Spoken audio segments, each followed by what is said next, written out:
Bonjour chers passionnés des sports automobiles, j'espère que vous allez bien, moi ça va super bien. Encore une fois, Silverstone nous a réservé un Grand Prix d'anthologie, vraiment. Le Grand Prix en lui-même était incroyable et le classement final était tout aussi incroyable. Comme d'habitude, on voit tout ça ensemble.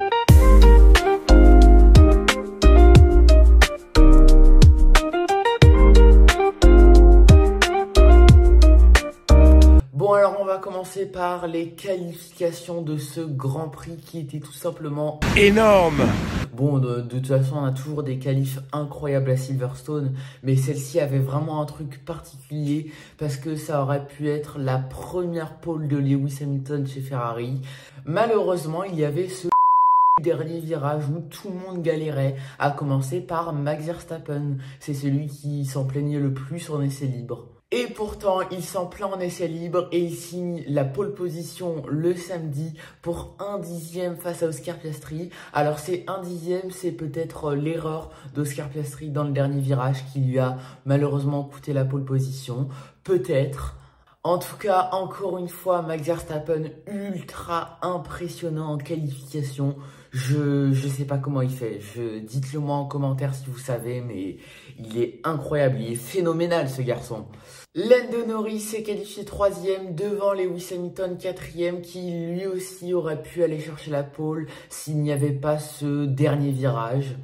Et Nico Hülkenberg s'est qualifié 19e, voilà, petite info comme ça, mais bon, Nico Hülkenberg, je vois pas ce qu'il peut espérer en partant de la 19e place.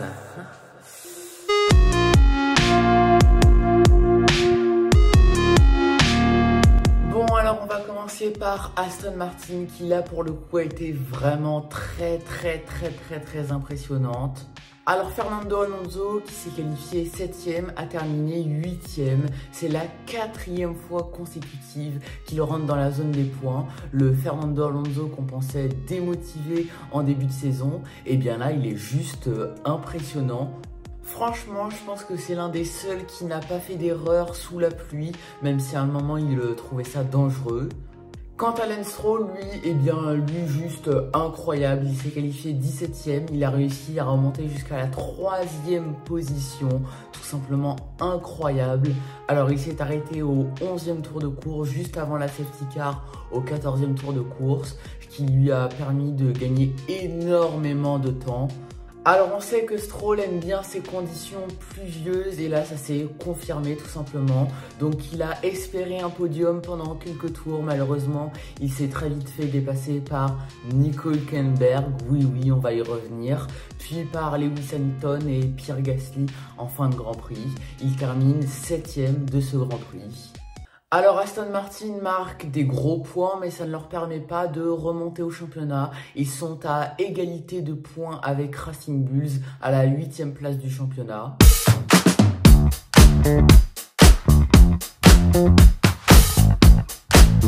Bon, alors on va un petit peu parler des rookies qui malheureusement ce sont les seuls qui se sont fait piéger sous la pluie, à commencer par Isack Hadjar qui a percuté le train arrière de Kimi Antonelli avant de placarder Star Racing Bulls dans le mur malheureusement.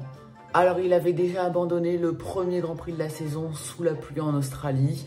Alors malheureusement pour Isack Hadjar, ça fait 2 ou 3 Grands Prix qu'il ne marque plus de points, comme s'il perdait un petit peu confiance.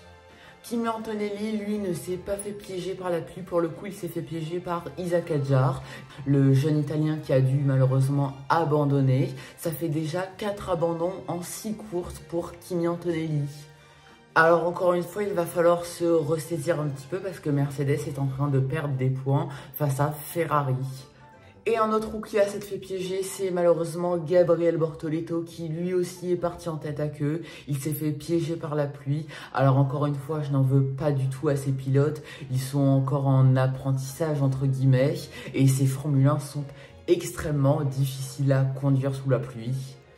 Un petit coup d'accélérateur peut très vite faire partir la monoplace en tête à queue. C'est extrêmement difficile, un petit peu à l'image de Franco Colapinto en qualification. En Q1, il s'est fait piéger dans le dernier virage.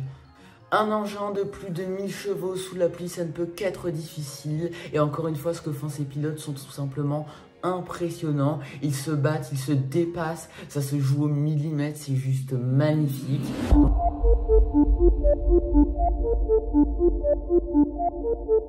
Bon alors Ferrari, ça aurait pu être un excellent week-end, ça commençait très bien en essai libre. Malheureusement ça a chuté un petit peu en qualification, puis en course. Bon alors Charles Leclerc s'est qualifié 6e et comme à son habitude, il s'est un petit peu laminé après son tour de qualification. Mais cette fois-ci, il s'est laminé un petit peu violemment. That. So I am so. That's all I am. Charles Leclerc qui a été extrêmement dur avec lui et malheureusement la course n'a pas arrangé ses affaires. Ah! Alors juste avant le Grand Prix, il a énormément plu et juste avant le départ, le soleil s'est levé et la piste a commencé à sécher. Et c'est Charles Leclerc qui a pris le pari de rentrer au stand pour chausser des pneumatiques médiums au lieu des intermédiaires. Et ça malheureusement, c'était pas la bonne stratégie puisqu'il s'est remis à pleuvoir quelques tours après. Alors la mauvaise stratégie de Leclerc aura au moins permis à Lewis Hamilton de pouvoir se battre pour un podium face à Lance Stroll et Nico Hülkenberg. Oui, c'est la vérité. Alors malheureusement, Lewis Hamilton a dépassé Lance Stroll, mais il n'a pas réussi à dépasser Nico Hülkenberg pour la 3e place. Nico Hülkenberg qui avait vraiment énormément de rythme, on va y revenir. Malheureusement, Lewis Hamilton termine 4e. C'est la première fois depuis 2014 qu'il ne termine pas sur le podium à Silverstone. Bon, alors je m'inquiète pas trop pour Lewis Hamilton. Son premier podium chez Ferrari va arriver très vite. Mais on sait qu'à Silverstone, ça a toujours une saveur particulière pour lui.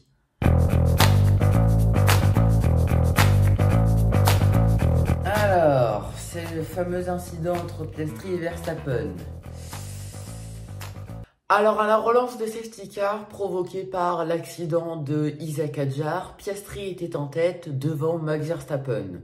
Et au moment où la safety car éteint ses feux pour rentrer au stand, Piastri doit freiner pour ralentir tout le peloton pour faire sa relance. C'est normal.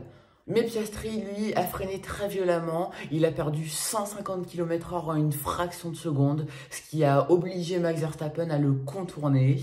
Alors cette manœuvre est indéniablement dangereuse et Piastri s'est pris 10 secondes de pénalité pour ça. Alors franchement cette pénalité est méritée, mais encore une fois au Canada, George Russell avait fait la même chose en tête du Grand Prix à Max Verstappen et lui on ne lui avait pas mis de pénalité.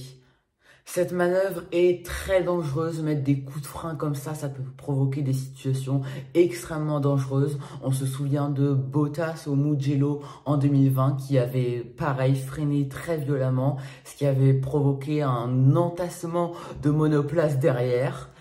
Bon alors malheureusement pour Max Verstappen, il n'a pas pu profiter de la pénalité d'Oscar Piastri puisqu'il est parti en tête à queue quelques mètres plus loin à la relance, ce qui lui a fait perdre énormément de position.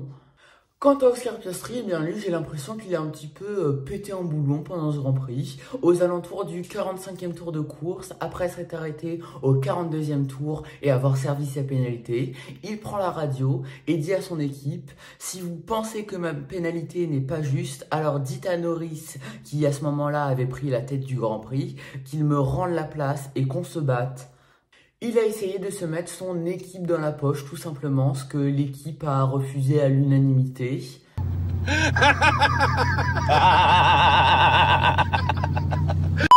Mais là, vraiment, Oscar Piastri m'a impressionné. Je m'attendais pas du tout à ça de sa part. Je pense qu'il était un petit peu énervé de se faire battre par son coéquipier juste à cause de cette pénalité.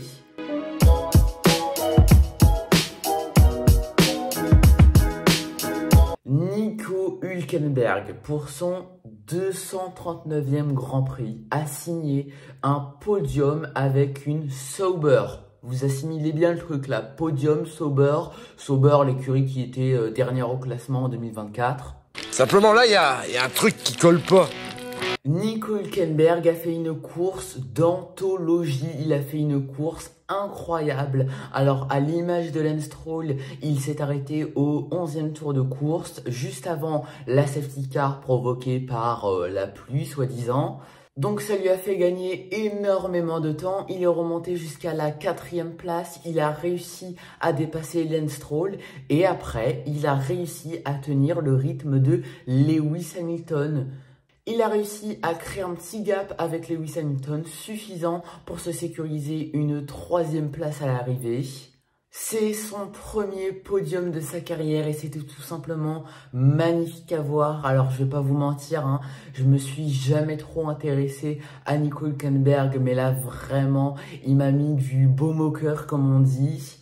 Mais là, ce podium, tout simplement incroyable, surtout en partant de la 19e place. On se souvient qu'en Autriche, il s'était qualifié dernier, il avait réussi à remonter jusqu'à la 9e place. Mais là, de la 19e à la 3e, c'est fou, c'est fou. Alors évidemment, Nico Hülkenberg remonte à la 9e place du championnat pilote. Quant à Sauber, il remonte à la 6e place du championnat constructeur, à seulement 18 points de Williams.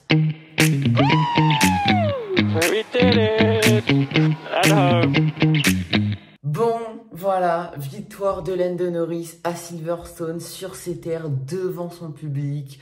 Tout simplement incroyable en s'étant qualifié 3e. Il a fait une course incroyable. Alors évidemment, bien aidé par la pénalité d'Oscar Piastri. Mais c'est pas une excuse, hein. Franchement, il a mérité cette victoire. Il a fait une course extraordinaire. Alors c'est la première fois qu'il remporte 2 courses consécutives dans sa carrière. Il revient à seulement 8 points d'Oscar Piastri au championnat. Et là pour le coup j'ai l'impression que Lando Norris a vraiment eu un déclic. Alors je vais vous parler de Lando Norris dans une prochaine vidéo. Mais là j'ai vraiment l'impression qu'il est passé au-dessus de son coéquipier depuis quelques Grands Prix. Alors on lui a donné un trophée du Royal Automobile Club britannique sur le podium, puis on lui a donné un trophée en Lego, oui en Lego, les Lego qui ont été collés tout simplement, sans doute par peur que Lando Norris le casse. Un petit peu à l'image de la Hongrie en 2023 où il avait cassé le trophée de Max Verstappen en célébrant un petit peu trop sa 2e place. C'est rigolo. Encore une fois, McLaren accroît son avance face à Ferrari. Là, franchement, ils sont vraiment, pour le coup, intouchables, que ce soit au constructeur ou au pilote. Bon, voilà, ce débrief est terminé. J'espère qu'il vous aura plu. Moi, en tout cas, j'ai adoré tourner cette vidéo. J'ai adoré ce Grand Prix. Dites-moi ce que vous en avez pensé en commentaire. Moi, je vous dis à très vite pour de nouvelles histoires sur le sport automobile et pour de prochaines vidéos qui vont sans doute vous plaire. Ciao, chers passionnés!